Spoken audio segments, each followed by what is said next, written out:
ธรรมะคลายเครียดและเฟซบุ๊กของญาติธรรม FC แฟนรายการทุกท่าน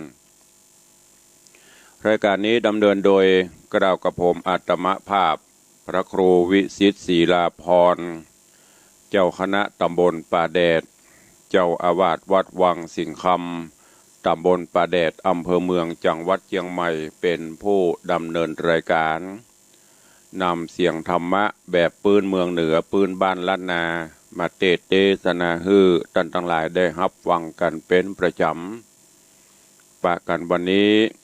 เป็นรุ่งอรุณวันใหม่เป็นวันที่อากาศสดชื่นแจ่มใสหน่อยหลังจากที่หลายแห่งก็คงจะมีฟ้าฝนตกบางที่ก็จะมีลม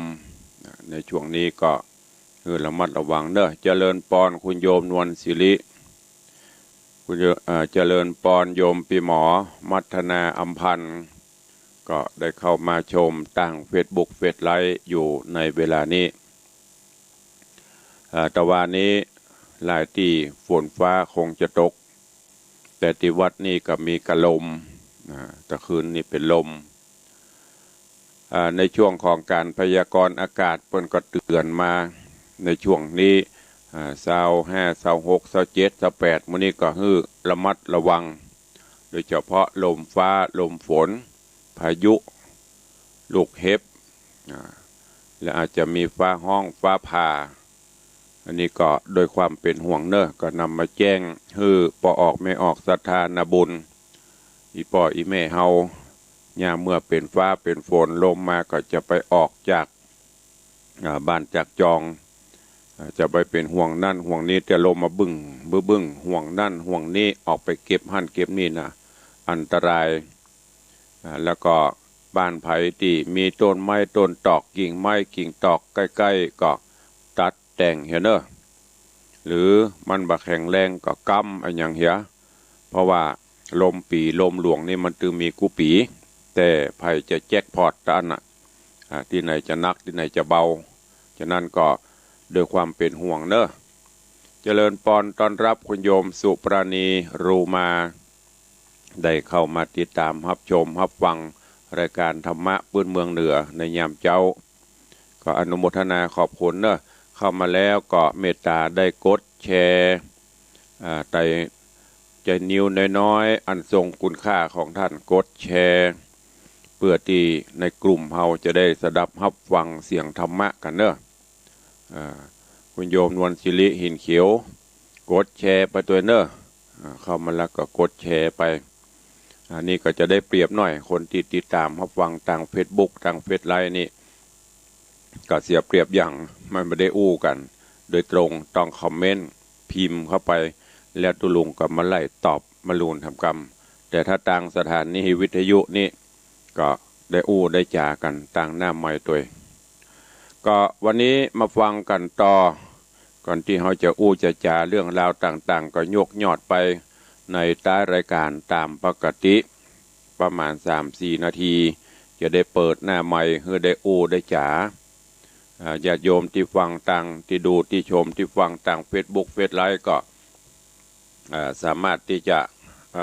คอมเมนต์เข้าไว้เบิ้ลตุลุงก็จะไปพอเนอะทาง Facebook เฟซไลฟ์นี่จะลำบากหน่อยเพราะว่าคลื่นมันบ่ค่อยเสถียรก็เดี๋ยวก็ขาดหายไปพ่องแต่ก็จะไปฟังปีเตอร์ก็เดียวมันถึงดีขึ้นมาคนเดียวมันตุลุงได้นำเอาธรรมเทศนาเรื่องจันตะกุมารจาดกมาเทศนาฮือญาติโยมได้รับฟังกันก็มาถึงในภูกที่2ตอนที่1ถึงตอนที่ในบ้านในเมืองปุโรหิตเพิ่นได้แต่งตั้งฮือปุโรหิตหรือว่าพราหมณ์ถ้าเป็นประเดี๋ยวก็คือแต่งตั้งให้เป็นผู้พิพากษาปุโรหิตคนนี้มีชื่อว่ากันทหารพราหมณ์ซึ่งเป็นผู้ที่มีความรู้ถ้าเป็นประเดี๋ยวนี้ก็คือจบนิติศาสตร์รัฐศาสตร์นิติศาสตร์กฎหมายเนาะกฎหมายสาธุเนอะคุณโยมนวลศิริบอกว่าแชร์แล้วเนอะเจ้าสาธุอนุโมทนาตัวเอง เป็นผู้ตัดสินคดีความจากเมื่อก่อนบ่มีอามิตรสินจ้างก็สามารถที่ตัดสินแทนพญาเจ้าเมืองพอเปิ้นแต่งตั้งเป็นทางการแล้วก็อาจจะหูช่องทางของการจ่อราชบังหลวงจ่อโกงข่มเหงเต่งแปรเปิ้นก็เลยใจอำนาจในต่างที่บ่ค่อยถูกค่อยต้องเรื่องราวของจันทกุมารจาดกจักเป็นจะได้เจิญปออกไม่ออกศรัทธานาบุญเฮาเจ้าข้าทั้งหลายได้ติดตามสดับรับฟังในตอนต่อไปณโอกาสบัดนี้ นะโมตัสสะภะคะวะโตอะระหะโตสัมมาสัมพุทธัสสะ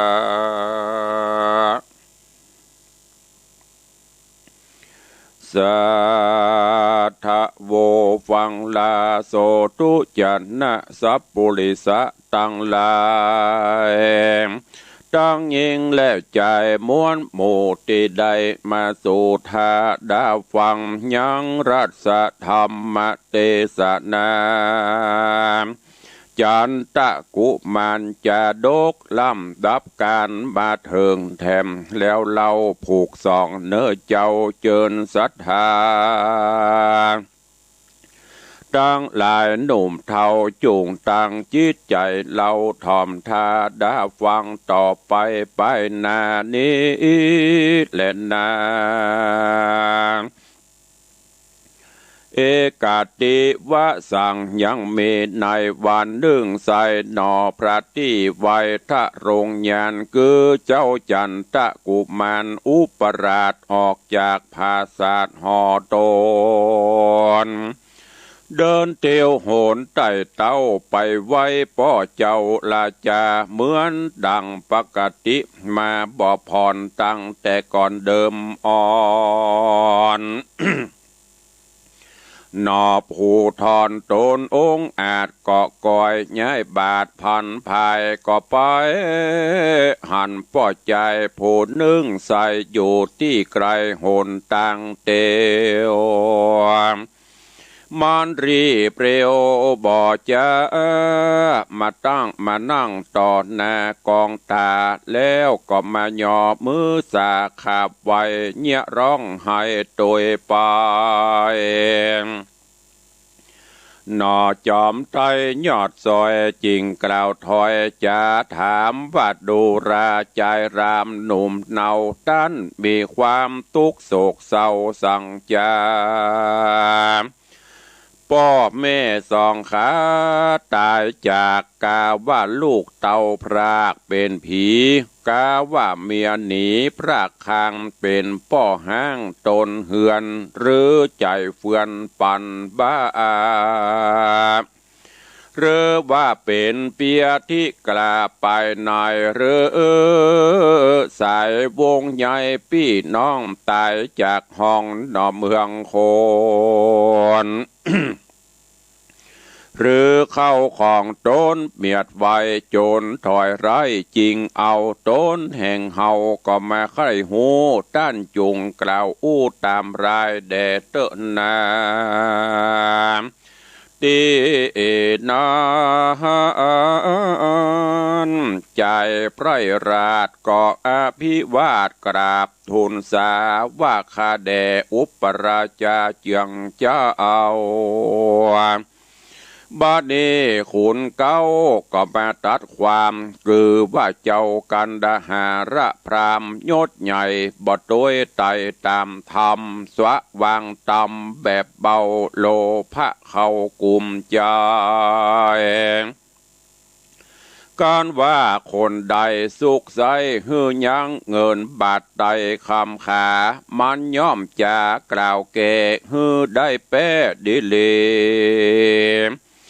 แม้นโตดมีหลายหลากโตดนั้นหากหายโหนปานว่าเป็นดังคนยากจนบ่ได้ใส่ตกปันยังรางวัลสินจ้า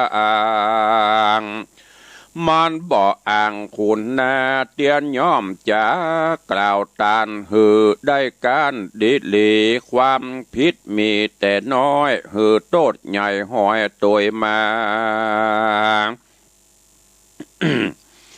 ข้านี้หนาก็มาร้องไห้ย้อนขุนบาปใบตัดความแล้วใจรำหนุ่มเนาก็เล่าแต่เก้าเถิงปลายเฮือเจ้าบุญภายอุปราชหูเสียงขาดตามมีก็มีหันและนาตัดสะวัจนังสุตัวส่วนว่าอุปราชหนุ่มเนาคือว่าเจ้าจันทกุมารนอโปธิยามตนสักสวาดฟังใจไพรราชหุนสามยินคุณนะบ่อน้อยจริงกล่าวถอยกำแงมซึ่งใจรำไพรไตว่าท่านอย่าได้เครื่องขีพิว่ามีเตี้ยงแต่ดังตานกล่าวแก่จะใครต้านจูงจอมป้าเฮาไปด่วนเฮาไปสู่ดาวรงพิจารณาเฮาจักจะตัดขาดตามบทบาทก่องธรรมการไขกรรมเมียนแล้วเจ้าหนอแก้วบุญภายก็ปาใจไพร่ไตรีบสะใสภายพันด้วยเร็วปันไวว่องกันไปรอดห้องพิจารณาก็มาถามขี่ญาแต่เก่าตราบต่อเต้าถึงปลายตั้งสองไปสองฝ่ายหือหูหายและดีเจ้าบุญมีถามที่หือเสียงที่สังกาเขาก็ไข่เงื่อนเก้าบอกแก่เจ้าจุประการ มีตังพระญาณหน่อยใหญ่ถามเสียงควายยิงใจเขาตั้งหลายกลัวโตดอันหายโหดมาปาน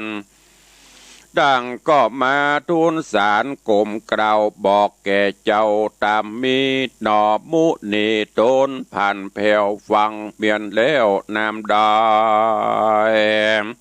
ก็หันใส่แจงทีบ่มีที่สังกาว่าคุณต่างตาปอดเต้าคือปู่หัดเฮากันดาหาละพราม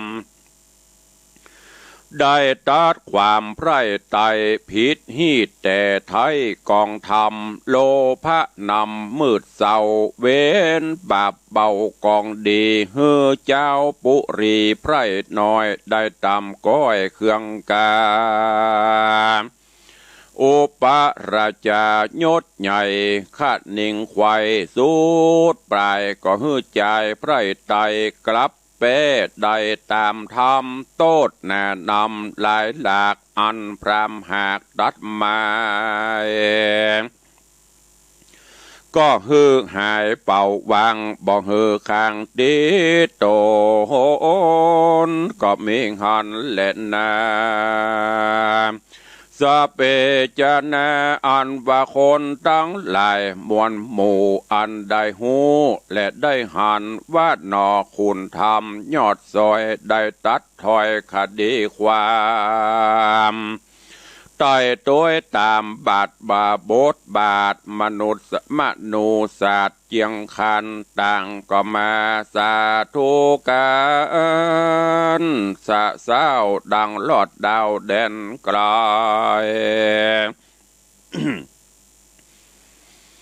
เมื่อนานเจ้าห่อใจเอกราชอยู่ในภาษาตรงกันฟังเสียงนันเนืองนันบอบผ่อนมาจากบ่อนไกลตา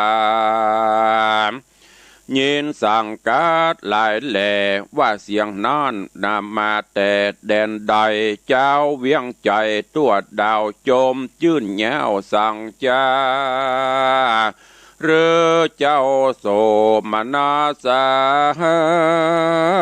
จื่นสู่ย้อนเผ่าผู้คนได้ก็ถามคนในแกว่นใจอันอยู่ไกลกองตาว่าเจ้าปาราใหญ่หน่อยได้ชื่นจ้อยจมบานฮือสาธุการบ่พรดังไข่บอนเวียงใจเป็นคนใดนานเล่าเป็นเหตุเก้าปามีหรือว่าเขายินดีชื่นสู่ย้อนเผ่าผู้คนได้คนเตรียมใจนั่งไกลก็ขาบใบกราบทูลสาไข่ขี้เนี้ยบอกเล่าฮือแก่เต้าเจ้าตามมีเจ้าปุรีฟังแล้วใจผ่องแผ้วนำนาว่าราชบุตรตายศใหญ่ปฏิบัติได้ตามธรรมโคนนาโจมจื่นจริงยอมมือยกยื่นสาธุการถึงมือนั้นนอไปนาได้เป็นเจ้าฟ้าผาปาลาเตี้ยงจักลือจะแผ่กวางไผ่บอกอ้างเตรียมตานเจ้าห่อจันเอกราชจริงขัดนิ่งขวาดสุดไปก็รีบหมายโป่งขาดคือว่ามีราชองค์การฮือจันตะกุมารลูกเต่าได้เป็นเก้าตัดความแตนปูพรามบาปใบอันบอดตัวไตตามธรรมก็มีหันและนาส่วนการดะหารละพรามยศใหญ่ลวดบ่ได้ตัดความย้อนบ่อยู่ตามแบบเบาหอยฮีดเก่ากองทามการหาน้ำมืดบอดบ่เกิดหอดตังไวโลภะไหลเหลือหลากก็เสื่อมจากลาภสการฝูงปริวานช่วยจะช่วยใจมีพร้อมไว้เดิมมาบัดนี้นะนี่นะบ่มีหมู่คาดหนอยิงใจวงสาสายปีดน้องบ่มาสู่ห้องเกหาเจ้าเอกาเปรี่ยวว่างดังอยู่ป่ากวางดงไพรตั้งปัจจัยเข้าน้ำวัตถุพร่ำอาหารของกินหวานลูกไม้เกยมีไว้ถมทองบัดนี้ของใหญ่น้อยเหลือแต่น้อยบางตาไผ่บอดนำมายกยื่นตอนเหมือนดังเมื่อก่อนเดิมอ่อนพรามผมปอนหาวหาดก็มาอาฆาตในใจว่าเจ้าห่อใจยศใหญ่บ่ฮือเฮาได้ตัดความย้อนว่าใจรามหนุ่มเดาคือว่าเจ้าจันทะกุมารได้โดนสารสนสอฮือเต้าตนป้อปงปันฮือตัวมันนันแล้วได้แต่นที่เก่าตัวเฮาได้มองเงาต่ำก้อยคนใหญ่น้อยนินตาย้อนอุปราชานั้นเราเป็นเหตุเก้าปามีลาพระหายนี้กว่าจอยจะลวงซอยสูดไปเข้าของลายแต่ก่อนบัดนี้ผ่อนบางตาย้อนอุปราชาน้อยเนตรเป็นเก้าเหตุป่าวายเฮากวนคงควายค่ำขาฮือมันความแน่ดับขันโดยเร็วปันด่วนสันบ่ฮือมันอยู่มันเมินไป การมานได้ไกลพระคังหรือว่าตายมวยมางเมื่อมอนเต้าผู้ทอนที่ราชหายไม่มาดมองเงาเตี้ยงฮื้อตัวเฮานี่แล้วได้เป็นขูนเก้าตัดความ การดาหาละพรามบาปใบมัมมึกไว้ในใจเนี่ยแน่ใสจื่นจอยบอดดำก้อยเครื่องกาไปรุมราอยู่เฝ้าปฏิบัติเต้าเจ้าผู้ทอนดังเหมือนดังเดิมอ่อนเมื่อก่อนบ่ยังย้อนวันใดก็มีหันเล่นนาเอกเตวะสาหังยังมีขึ้นหนึ่งใสโตนเต้าไทยเอกราชาพงใสยามะมอยในผาศาสตร์ซอยใสสียามร้ายตรีดารุ่งเต้าก็มาคงฟันหานว่าได้คืนสะวันจันฟ้าไปฮอดแหล่งลาตาวัดติงสาแอวไปมาเรียบควายหันภาษาใหญ่เมืองบนคือเวใจโยนผาศาสตร์แห่งเต่าที่ราชอินตาสูงเหลือตาใหญ่กว้างบ่อาจอ้างวันนาเกือบ่อาจจะกล่าวจี้ว่างามล้ำที่ปานใดเจ้าห่อใจพอคอยใจจ้องหอยติดหวานพ่อจุอันจุสิ่งงามลำยิ่งเหลือประมาณพอหอวิมานภาษาตั้งใหญ่หยาดลายลามหากดูงามเลอแล้วย่อมแล้วโดยแก้วและคำแดงรัศมีใสแสงส่องไปไขว้ห้องอันนาหันบาเทวาธิราชหลายและมีจุแง่พิมานโจมเจียงขานผาเสดงามลำเลิศนำนาบ่อาจจะกล่าวจี้ว่างามลำตี้ปานใดเจ้าห่อใจเอกราชสัตตาสวัสดเล็งหันยังสาวสะวันเว้นฟ้าใจปั่นบ้ามาวินสาวบนเด่นโลกกว้างอันคนกล่าวอังวันนาวัฒรงโสภาพาเสดงามลำเลิศเหลือใจการนำไปต่อหน้าแห่งสาวแว่นฟ้าเมืองบนนางเนืองนางเมืองคนนี่เล่าก็เหมือนข้างเท่าดีลี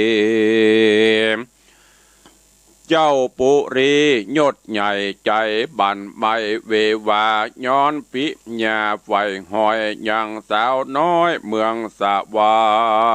รค์ บอกใครภายพันละปรากนีละจากไปในเต้าตัดใจจากหันก้อยสอดดันพันภายบอดนานหลายแต่ใส่ก็มาลอดส่วนดอกไม้นันทวนุญาณดอกดวงบานลายแหล่มีจุแง่อันนากลิ่นกันทาลดเราหอ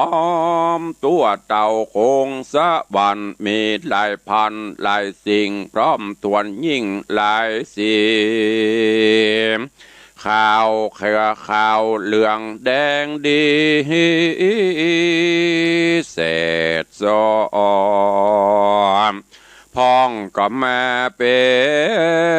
นจ้อเป็นปวงพ้องก็ออกดอกหลวงดอกน้อย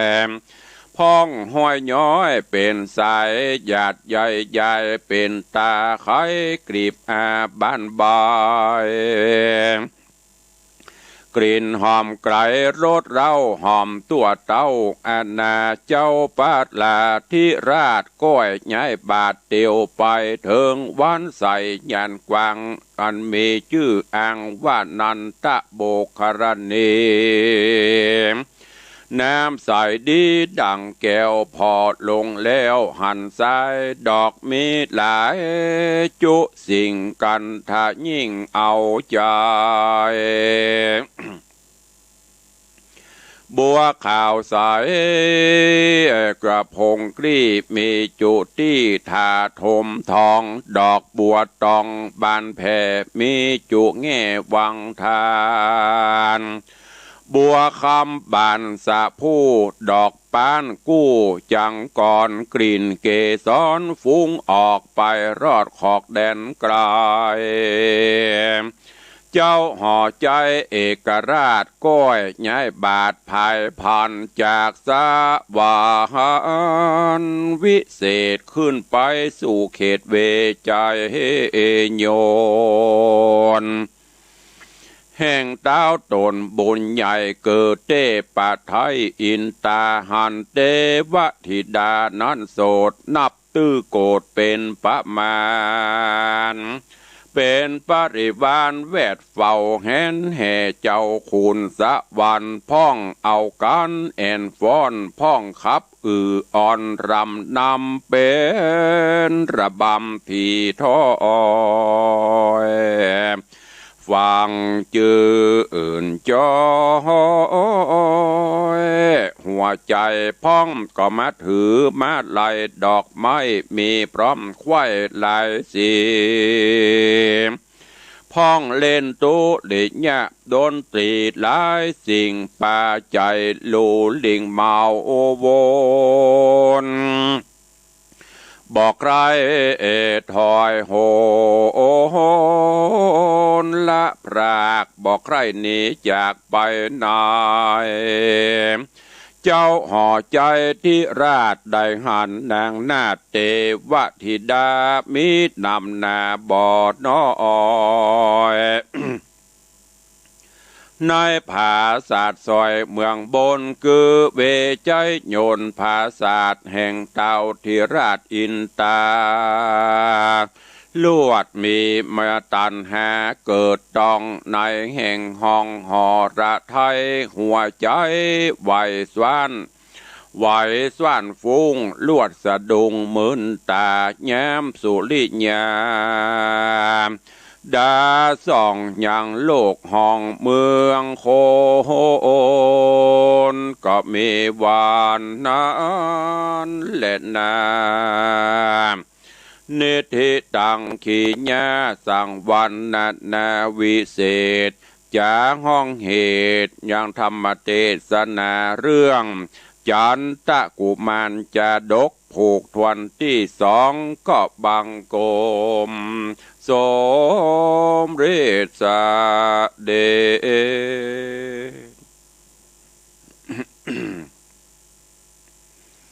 พระธรรมเทศนาจันตะกุมารจะดกลำดับลำดาถึงยังกันทวนที่สองหรือว่าผูกทวนที่สองก็จบปริปุณนังไปซึ่งเรื่องราวในตอนนี้หลังจากที่ป่อพญาเจ้าเมืองอันเป็นป่อของจันตะกุมารได้แต่งตั้งให้พราหมณ์ปุโรหิตผู้หนึ่งชื่อว่ากันดหาลพราหมณ์ซึ่งเป็นผู้ที่มีความเก่งหรือว่ามีความเข้าใจในด้านการตัดสินคดีความต่างๆในบ้านในเมืองอย่างที่ได้บอกไปแต่ต้นว่าก็เปรียบเสมือนผู้พิพากษาหรืออัยการในปัจจุบันเขาเนี้ยเบื้องต้นหัวทีก็ตัดสินคดีความต่างๆโดยความซื่อสัตย์สุจริตไม่มีเอ็นเอียง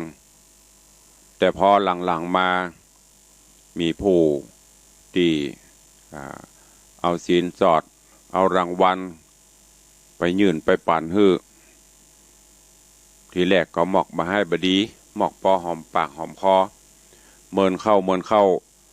ก็หูช่องทางหากิน ก็เลยเรียกร้องเอาทรัพย์สินภัยที่มีความผิดที่จะขึ้นลงขึ้นศาลขึ้นฮือกันดหารพราหมณ์ว่าความถ้ามีปัจจัยมีเงินมีคำนักเอาไปยื่นต้อนหรือว่าเอาไปฮือสินบาทขาดสินบนความผิดที่นักก็จะกลายเป็นเบาเป็นบางส่วนคนไหนที่บ่มีทรัพย์สินเงินทองไปยื่นไปปั่นฮือโทษน้อยก็จะเป็นโทษนักดังนี้เป็นต้นตัดสินไปหลายคดีมีอยู่วันหนึ่งอุปราชจันทกุมารจะไปเข้าเฝ้าสมเด็จป่อกำลังเตียวตาเตียวตังมาในระหว่างต่างนั้นก็มีชายคนหนึ่ง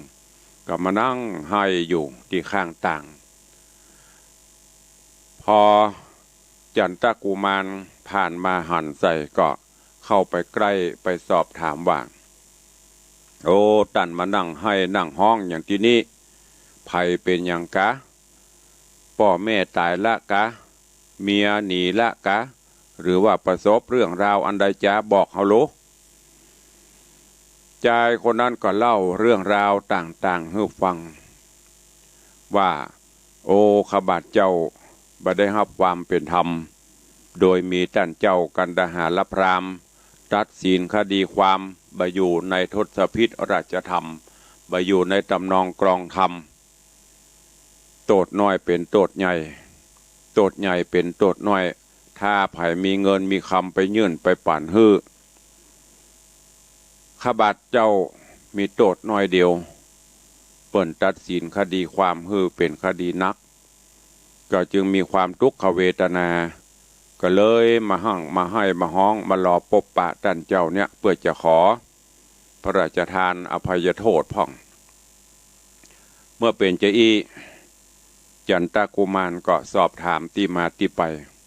พอหูเรื่องราวก็ปากันเข้าไปท้องพระโรงหรือว่าห้องตัดสินคดีความจากนั้นก็ห้องกันดหารพราหมณ์เข้ามาปะแล้วก็มีเสนาอำมาตย์ผู้ใหญ่ตัวอยู่ที่หั่นก็ลื้อฟื้นคดีขึ้นมาว่าที่มาที่ไปมันเป็นจะได้โทษเป็นจะได้นักเบากาเรื่องราวมันเป็นจะได้ไปจะได้มาจะได้สืบสาวราวเรื่องแถมใหม่แล้วก็มาตัดสินใหม่ก็ปรากฏว่าจันทกุมารตัดสินฮือใจขี้ไรที่ไปเฝ้าไปปะต่างๆเนี่ยปิ่นเป็นผู้ชนะคดีความบ่ต้องไปเสี่ยงเงินเสี่ยงทองเสียงสาธุการก็กึกก้องดังขึ้นรอดไปจนถึงหูป่อพญาเจ้าเมืองพ่อพญาเจ้าเมืองก็ถามเสนาอำมาตย์ทั้งหลายว่าโอ้เสียงนี้มันเป็นเสียงอย่างอึกกระทึกคึกโครมชนี้อำมาตย์ผู้ใหญ่ก็เล่าเรื่องราวต่างๆให้ฟังจนจากนั้นมาก็เลยปลดตำแหน่งของกันดหารพราหมณ์ออกแล้วก็แต่งตั้งให้จันทกุมารเป็นผู้พิพากษาแทนเมื่อกันดหารพราหมณ์ได้ถูกปลดออกจากตำแหน่งจากที่เคยมีผู้เอาทรัพย์สินเงินทองมาฮื้อจากที่ได้รับอามิสสินจ้างอย่างต่างๆเหล่านี้มีบริวารพวกพ้องแวดหน้าแวดหลังโดยมีในระหว่างที่มีอำนาจบารมีอยู่ก็กลับกลายมาลายสิ้นไปยศถาบรรดาศักดิ์ก็ถูกปลดทรัพย์สินเงินทองที่เคยมีก็ได้ละคนที่เคยไปมาหาสู่ก็มีไผมาละเพราะหูความแลบความในว่าตัวเก่าท่านเจ้าเนี่ยเป็นผู้ที่ไปอยู่ในศีลในธรรมลาภสักการะต่างๆที่เคยมีก็หมดไปจึงทำให้กันดหารพราหมณ์เกิดความโกรธหาเวลาหาโอกาสที่ช่องประสบเหมาะที่จะต้องกำจัดจันทกุมารในระหว่างนี้พญาเจ้าเมืองป่อของจันทกุมารเจ้าคืนนั้นซ้ำนอนบรรทมแล้วเกิดความนิมิตฝันขึ้นโอ้ฝันว่าปุ้นขึ้นไปสวงสวรรค์จันฟ้าวิมานคำมีปราสาทแก้วเรียงรายมีสาวงามอย่างก็งามต้องบนสวงสวรรค์จันฟ้า ก็เลยไปตีใจเคลิบเคลิ้มฝันคืนหุ่งจนกระทั่งรุ่งแจ้งตื่นขึ้นมายังติดใจในสวงสวรรค์จันฟ้าอยู่ใครไปเกิดไปอยู่หั่นล่ะจะได้ไปปะสาวน้อยสาวงามอยู่เรื่องราวของจันตะกุมารจาดกจักเป็นจะได้เจิญทุกท่านได้ติดตามสดับรับฟังกันในตอนต่อไปในผูกต่อไปเนอะวันนี้ผูกที่2จบปริปุณนังลงไปก็ก่อยฟังไปตอนนี้กำลังได้2ผูกอยู่เรื่องราวของจันตะกุมารอันเป็นพระเจ้าที่7ขององค์พระผู้มีพระภาคเจ้าจักเป็นจะได้ติดตามสดับรับฟังกันไปเนอะฟังแล้วก็เก็บแกะกรไกเอาแก่นสารธรรมน้อมนำไปคิดเอาไปใช้ในการดำเนินชีวิตประจำวันอย่างในตอนเนี้ยการที่เราจะมีอำนาจจี้เป็นจี้ตายหรือตัดสินอย่างต่างๆนั่นถ้าไปอยู่ในศีลกินในธรรมก็ตาจังก็จะเอ็นเอียงไปเหมือนดั่งปัจจุบันเนี้ยก็มีหลายไม่ใช่ว่าพ้นบดีนะที่ดีก็มีอันที่หายก็นักโดยเฉพาะไอ้ที่หายเนี่ยชอบซอกแซกเสาะแซะเอาใครมีเงินมีทองก็รูดไปมีเงินมีทองก็ติดไปติดคุกติดคอกไปเหล่านี้เป็นต้นเพราะฉะนั้นจะต้องมีศีลมีธรรมเอามาประพฤติปฏิบัติถ้ามีศีลมีธรรมหมดอันใดก็ม่วนจาอันใดก็หวานแถมประการหนึ่งก็คือการตัดสินคดีความในอย่างต่างๆนั่นก็จะสามารถสำเร็จลุล่วงไปแล้วก็เป็นที่ถูกอกถูกใจถึง2เบื้องเฟื่องฝ่ายโดยบ่มีอคติถ้าอคติใส่กันตัดสินเพราะความฮักเพราะความจังเพราะความลุ่มหลงด้วยอมิตรสินจ้างต่างๆเหล่านี้บ่ว่าจะอยู่ที่ไหนวงการใดก็อยู่ไม่ได้ดังนั้นก็ฝากไว้กับปออกไม่ออกศรัทธานาบุญได้นำไปใช้และที่สำคัญก็คือผู้มีอำนาจวาสนาบารมีเป็นผู้ที่มีตำแหน่งหน้าที่ยิ่งจำเป็นที่จะต้องใช้หลักธรรมขององค์สมเด็จพระสัมมาสัมพุทธเจ้าซึ่งเป็นอมตะธรรมบ่มีวันที่จะเสื่อมสูญไปบ่เหมือนกฎหมายหลักธรรมคำสอนของพระพุทธเจ้านี้เมื่อ2,000 กว่าปีมา2,564 ปีเข้ามานี่เป็นจะได้ก็อยู่เช่นนั้นใครจะไปตั้งไปแต่งไปดดบั่นตอนบ่ได้แต่กฎหมายตั้งแต่หลายรองพอบ่ต้องไปพอของต่างประเทศเฉพาะของเมืองไทยเฮานี้แก้ไขกันไปกี่ฉบับแก้ไขกันไปกี่มาตราละก็ยังมีปัญหาอยู่แต่ถ้าเฮาใจศีลใจธรรมไปตัดสินต่างๆนั่นบ่ต้องไปแก้อย่างละเพราะพระพุทธองค์ได้ศึกษาได้ค้นพบแล้วนำมาเผยแพร่ชี้แนะชี้นำให้เฮาท่านทั้งหลายได้นำไปประพฤติปฏิบัติก็ฝากไว้เนอะกับทุกท่านตัววันนี้ขอน้อมกราบถวายการต้อนรับท่านเจ้าเนอะจันทร์พระครูสถิตเจติยารักษ์กำลังเข้ามารับชมขอน้อมกราบถวายความเคารพเนอะก็เข้าสู่โหมดได้รายการวันนี้เนาะเหลือเวลาแถมหน่อยใกล้จะหมดเวลาเขาปะกันวันละประมาณ50 กว่านาทีหัวใต้รายการก็จะยกส่งเข้าสถานีเพื่อเปิดมีข่าวสารวันพุธนี้ต้องเปลี่ยนเรื่องเนอะวันพุธนี้เป็นวันพุธวันพุธกับวันเสาร์นี่ก็จะเป็นแห่งเรื่องหนึ่งเพราะวันพุธกับวันเสาร์นี้มีการลิงก์สัญญาณไปทั่วประมาณ20 กว่าสถานีตั้งแต่เมืองน่านเมืองแป่ลำปางลำปูนเชียงรายมื้อนี้แพร่กันไปแต่วันนี้ยังอยู่ปกติอยู่พอออกไม่ออกศรัทธานาบุญทั้งหลายขออนุโมทนาบุญเนอะก่อนที่เราจะเปิดสายหน้าใหม่เอ่ยจากกันนั่นดังอาตมาภาพก็ขออนุโมทนาขอบคุณกับทุกท่านที่ได้ติดตามรับชมรับฟังก็ดีและที่สำคัญนั่นก็คือในตอนนี้มีข่าวสารงานบุญมาแจ้งมาบอกถึงแม้จะเป็นยุคโควิดแต่เราก็จะไปวิทย์บุญสร้างตานะบารมีธรรมไป ตามจิตเจตนาศรัทธาเนอะทางวัดเจดีย์แม่ครัว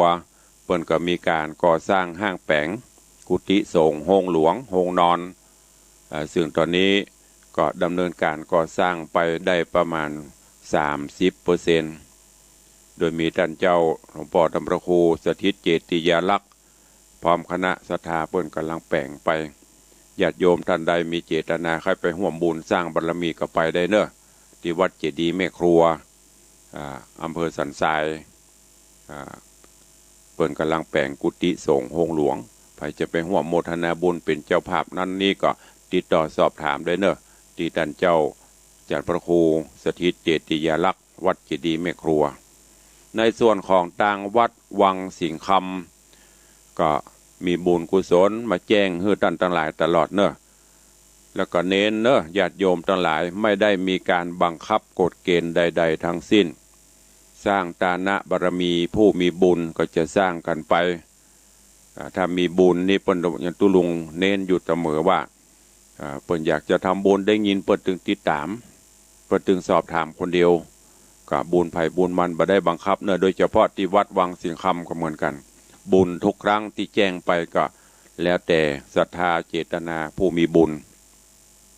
อย่างคราวก่อนเขาปิดทองหลวงพ่อพระพุทธรูปบนวิหารหลวงก็เสร็จเรียบร้อยไปแล้วก็เดี๋ยวนี้เราจะปิดทองหลวงพ่อพระเจ้าตันใจปิดทองสารูปครูบาเจ้าศรีวิจัยหลวงพ่อสดสมเด็จพุทธาจารย์โตแล้วก็หลวงปู่ทวดที่ประดิษฐานบนในวิหารหลวงพ่อพระเจ้าตันใจก็จะเริ่มตะวานี้ศาลาเริ่มเข้างานเป็นวันแรกแล้วก็นอกจากนั้นก็จะได้ดำเนินการบูรณะปฏิสังขรณ์ทาสีซ่อมแซมทาสีองค์พระธาตุเจ้าเจดีย์ของวัดเป็นลำดับต่อไปตอนนี้ช่างหรือศาลาก็เข้าดำเนินการกำลังทาสีรองพื้นทาสีกันสีเก่ากองรองพื้นไปการดำเนินการต่างๆเหล่านี้ก็ทำไปตามผู้มีบุญตามที่เทวบุตรที่เทวดาเปิดมาช่วยสร้าง โดยเฉพาะแล้วตุลุงได้บอกอาตมาได้กล่าวเสมอก็เป็นนาบุญกุศลของทางวัดตัวเองแล้วก็เป็นบุญบารมีของผู้มีบุญตัวเองนั่นก็คือโยมปเลี้ยงบุญทรงแม่เลี้ยงนางหรือชื่อแท้ชื่อจริงนามมหาอุบาสกอุบาสิกาก็คือโยมธนวัฒน์โยมทัตพิชาสุสิงคำมหาอุบาสกอุบาสิกาผู้ทำนุบำรุงวัดวังสิงคำ นับตั้งแต่เริ่มปิดทองพระเจ้าครอบครัวเปิ้นก็บริจาคถึงหมดถึงมวล400,000 กว่าบาทลงมาถึงปิดทองหลวงพ่อพระเจ้าตันใจที่กำลังเริ่มดำเนินการปฐมฤกษ์นี้ก็บริจาคเป็นทุนเดิมฮื้อ300,000 บาทมาถึงตะวา ก็นำปัจจัยมาร่วมเป็นเจ้าภาพเก้าในการบูรณะปฏิสังขรณ์องค์พระธาตุเจ้าเจดีย์เป็นจำนวนเงิน150,000 บาทและเป็นเจ้าภาพติดตั้งเครื่องกระจายเสียงภายในวัดมีลำโพงบนวิหารกับบนศาลากะวันนั้นเปิดมีมางานวันเกิดของโยมปินางหรือว่าโยมทัตพิชาเครื่องเสียงบ่ค่อยเอื้อเป็นโลละก็เลยมีเจตนาใครเป็นเจ้าภาพแต่ว่าก็นำปัจจัยมาถวายแถม30,000 บาทรวมเรียบร้อยตะวานี้เป็นจำนวนทั้งหมด180,000 บาท ก็ไว้เป็นการปฐมฤกษ์ในการก่อสร้างถามว่าปอหรือยังก็เปิ้นเป็นเกาฮื้อไม่ใช่เป็นเกาที่ปวดนะเป็นประธาน ก็เดี๋ยวว่าโอ้บ่เอาตัวลงเป็นเกามันปวดมันใช่ก็เป็นไปสร้างไปแล้วเฮาก็ติดตามบอกบุญไปก็มีญาติโยมเฮาผู้มีบุญสร้างบุญบารมีร่วมกันก็ได้ร่วมมาบริจาคก็ขออนุโมทนาบุญกับโยมธนวัฒน์โยมทัตพิชาสุสิงคำ โยมผู้เลี้ยงส่งไปเลี้ยงนางขอให้บุญบารมีปกปักรักษาอยู่ดีมีสุขเนอะสุขภาพสมบูรณ์แข็งแรงได้อยู่กำจูพระพุทธศาสนาไปเมินบุญกุศลที่เพิ่นทำก็อุทิศคือกับสุริยะตระกูลป้าอุ้ยแม่มอนบรรพชนญาติกาวงศาคณาญาติก็อันมีโยมป้อโยมแม่เป็นต้นเป็นประธานก็คือโยมป้าอุ้ยมอนสิงคำแม่อุ้ยมอนสุใจแก้วท่านเป็นปิตามารดาผู้ที่เลี้ยงดูปู่เสือมาได้ทดแทนคุณตัวก็ขออนุโมทนาบุญตัวนอกจากนั้นขอบคุณอนุโมทนาบุญกับโยมแม่จันดีวิสุทธินันท์เจดีย์แม่ครัวเนอะร่วมโมทนาบุญบูรณะพระธาตุเจ้าเจดีย์2,000 บาทโยมแม่อุ้ยมอนจันคำแสงบุญร่วมโมทนาบุญตัว300 บาทแล้วก็มีแม่มาลีพาโพบ้านเบอร์ห่างดงร่วมโมทนาบุญตัว300 บาทขออนุโมทนาบุญขอบคุณตัวเนอะเอาละเวลาก็ใกล้จะหมดอู้ไปผวยไปเวลาก็จะหมดไปละก็จะได้เปิดหน้าใหม่อู้เอ่ยอู้จ๋ากับญาติโยมศรัทธาเนอะใครจะอู้จะเอ่ยจะจากับทุลุงในยามนี้เข้ามาได้เนอะสุมาเตอโทรศัพท์หลุดมือ0817836540ใครจะอู้จะจาจะร่วมโมทนาบุญตักตายกันยามเจ้าเข้ามาได้เนอะท่านเจ้าจันทร์พระครูสถิตยังอยู่ฟังอยู่ก็เดไปเอาค่าโฆษณาเนอะ อู้เล่นบดายเนอะก็ช่วยเหลือภายแพร่เป็นบุญสะพานบุญไปมีก็เอ่ยเข้ามาได้0817836540สายแรกวันนี้จะมาจากถิ่นฐานแดนใดแดนใกล้แดนไกลใครจะเป็นผู้โชคดีสายแรกพอเลี้ยงมาก่อนเปิ้นไอเบียวตกอันดับไปไหนหุ่นละประเดี๋ยวนี้กูเตือเปิ้นมาจะล่องเปิ้นมากระถามหา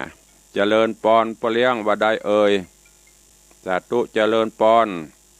ไปสาครับเด่นอื่นเด่นไก่มาแล้วเนอะปฐมมาเลิกไปปฐมมาเลิกไว้สาบุญกินบุญตาเนอะตุเนอะวันนี้ไปวันนี้บอกไปรถดีงามไปรถกับวันนี้ไปกำลังใจเนอะสาธุวันนี้มาได้ไปอยู่เพิ่นฟังกันจัดหน้าแต่เพิ่นมาโทรมาแล้วครับอยู่บ้านกับวันนี้วันนี้อยู่บ้านกับไปรถอยู่มาขับรถอยู่ครับเมืองมาคนล่องมาอยู่เนี่ยพอมีรถแล้วครับร้านเรามาระวังเนอะของฝากด้วยแล้วก็คนโดยสารด้วยครับส่งไปทำแล้วใส่เข้าบ้านแล้วครับไว้ตาครับป้องกันพ้องเนอสาธุอนุโมทนาไว้ตาครับหน้ากากจะไปละเนอกูโคนครับไว้ตาครับเสียงของผู้มีบุญก็คือโยมธนวัฒน์เพื่อนก็จะท้อยติดตามเป็นกำลังใจตลอดโทรศัพท์เข้ารายการตัวมาเยี่ยมมาเยือนวัดก็อนุโมทนาเป็นอย่างสูงเด้อกับโยมผู้เลี้ยงส่งตัวเจริญปอนฟังทุกวันเจ้าฟังจากอันนั่นคือไก่กับอันน้องกายเจ้าเสียงสัตว์ดีเจ้า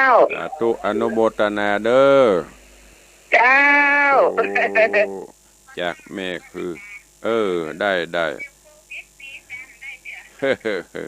จากแม่คือใกล้วัดหนองกายสาธุเจริญปอนเจริญปอนแม่แต่งเจ้าแม่แต่งเนาะเป็นกำลังใจให้ท่านเสมอนะเจ้าสาธุบุญรักษาเด้อค่ะเจ้านมัสการเจ้าวันนี้สายเหนือมาแรงสายต่อไปเจริญปอนสายเหนือมาเฮงวันนี้ตั้งแม่แต่งกูเตือนนี่สายตั้งหิมในเวียงวันนี้สายเหนือมาแรงสายใต้นี่ดักปิ้งนะ เข้ามาเด้อ081มาแล้วเด็กหญิงจันคำแสงบุญโท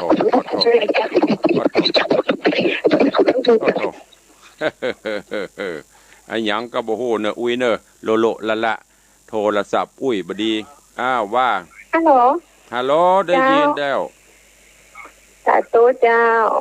ว่าเว้ยเข้าใจไปแล้วน้อยสายใต้เข้ามาแล้วสิงห์เหนือเสือใต้ ว่าใดออมพระธาตุเจ้ากี่หมื่นห้ามการตัวเนอะประการเจ้าพระพุทธพระธรรมพระสงฆ์3,000 บาทอะไรล้ำแน่เปิดเหมาะก็มันงามอ่ะเจ้าเดี๋ยวแม่จะดีโคตรเนอะสิ่งเหนือเสือใต้มาแล่สาธุอนุโมทนาแม่จะดีได้ยินแล้วเนอะเปิ้นทาแล้วเนอะเปิ้นปกมาเลย3,000มาเลยสาธุเนอะแม่เนอะมูลหักสาธุเจริญปอนเนอะกับโยมแม่ปราณีพยาไคหพลหนองแต้นอันนี้เสือใต้ตุลุงว่าเล่นเปิ้นตั้งฉายาเล่นสิ่งเหนือแม่จันดีเสือใต้แม่ปราณีร่วมโมทนาบุญตัว 3,000 บาทชายกลางปเลียงใหญ่นี่เพื่อจะห่วมบุญตัวกันตลอดวันเกิดก็มาขอบคุณเนอะโยมแม่ปราณีพยาไคหพลพร้อมลูกหลานตัวเอาสายต่อไปเหลือเวลา1-2 นาที0817836540มีไหมเอ่ยเข้ามาเนอะเวลาก็จะหมดแล้วมาแล้วเสียงเหนือว่าใดเสียงใต้ปะทะเนอะเฮาก็ฮอมานักเลยลูกเสียวกันเล่นเสียวเล่นไปบุญเลยไม่ต้องกลัวสาธุอนุโมทนาวัดจะดูถึงได้สร้างอยู่นะถ้าพ่อครูเข้ามาพอตลอดเนอะนะเด็กดีก็ยังมีอยู่แถมเยอะอยู่ตะกี้ประกาศให้แล้วนะเดี๋ยวไปเอาค่าโฆษณาขอบคุณเจ้าโอนให้เรียบร้อยเนาะเดี๋ยวจะไปเอาค่าโฆษณาอยู่ได้เลยสาธุนะแม่เนอะเจริญปอนวันนี้มาครบทีมเจริญปอนสายต่อไปเจริญปอนแม่แต่งสนบุญเจ้าวันนี้สายเหนือบุกนักเฮ้ยวันนี้แม่แต่งมาแรงสาธุอนุโมทนาเด้อสายต่อไปเข้าใจเนอะเวลาจะหมดละอู้กันหนัวใครหัวกันม่วนใต้รายการพอประมาณแก่เวลาเนอะไม่ใช่ว่าเอาเวลามาบะแหลมแต้มแตะนะตัวลงจะเป็นคนที่รักษาเวลาพ่องเวลาแตะกับแตะเวลาอู้ก็อู้เล่นกันไปอู้กันหนัวคือกำลังใจซึ่งกันประมาณ 4-5 นาทีบ่ได้1 ชั่วโมงนี่ก็คือธรรมะไปนักใต้รายการฟังกับธรรมะนักลำไปก็เครียดในช่วงนี้ก็เป็นช่วงที่อยู่บ้านอยู่จองตัวเหลียวพอเวลากับเป๊ะ7 โมงตรงนำรายการจากกันไปก่อนเนอะจะไปลืมเนอะด้วยความห่วงใยไปที่ไหนเดินทางไปไหนใส่แมสใส่หน้ากากตัวเนอะอยู่ออกไปที่สาธารณะปอกันนอบแม่เนาะฮับว่าใดเวลาหมดแล้วว่าใดได้หลังไม้เนอะสาธุเปิ้นมีกฎหมายออกมาแล้วเนอะเดี๋ยวขออนุญาตต่อแหมสัก2 นาทีกฎหมายออกมาแล้วคือหยังใส่แมสเปิ้นประกาศจังหวัดเชียงใหม่จังหวัดใกล้เคียงเป็นพื้นที่สวมหน้ากาก 100%ภายประสูบประใส่ระวังโดนปรับ 20,000 โด